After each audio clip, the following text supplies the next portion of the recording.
Frank. Vanessa, very good morning to you. Happy New Year. Happy New Year, Mike. I mean, I'm not against classical music, but it's probably not the best way to get rid of a crack gang, is it? I could probably think of a few different ways I'd rather do it. Yeah, I bet you could, some of which might involve a baseball bat, I would imagine. How about this, though? The Prime Minister's now considering open prisons for more offenders. I mean, so far we've heard the Justice Minister, Shabana Mahmood, say that she wants to create prison environments outside of prisons. Is this one of them?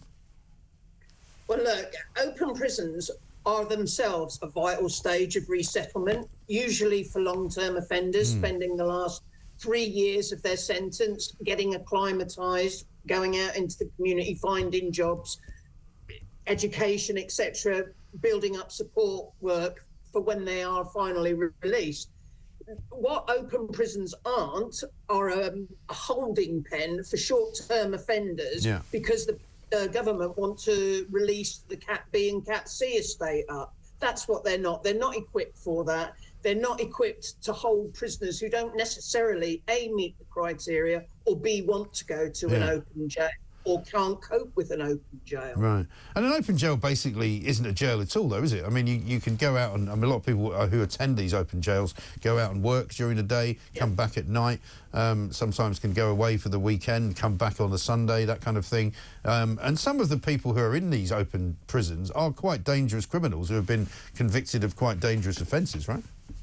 Yes, that's absolutely true. But don't forget, they are all highly risk assessed before they even get to that stage. They've usually been, say, given, I don't know, say 10 years for armed robbery. They've worked their way down the categories from A down to D. So now they're coming out, they're looking at re-acclimatising, because 10 years is quite a sentence to be locked away from the general population of the world. True. And that's what open prisons are for. They're not for short-term prisoners who because they want to free up the estate. No, exactly. But, yeah, they can go out to work. I worked at Latchmere House, which sadly is now closed. We locked up just over 200 prisoners, but every day we sent 190 out into the community to jobs, to education, to... And did you find that worked, i.e. they didn't come back into the system then? Yeah, the majority do, yes. The majority do. You're always going to get, because of the numbers that you're dealing with, you are always going to get the ones that can't cope, the ones that are reoffend. You know, you can't make it a fail-safe issue. It's just going to be impossible. But there are a lot of prisons that it really, really does help. My worry is that, you know, in downgrading Cat C prisoners to Cat D prisoners when they're actually not ready, you're going to get infiltration from gangs from outside. You're going to get drugs being brought in, alcohol being brought in, and open prisons are cheap to run because there's not the staff. You might only have 2 or 3 staff on nights at an open jail. Right. You know?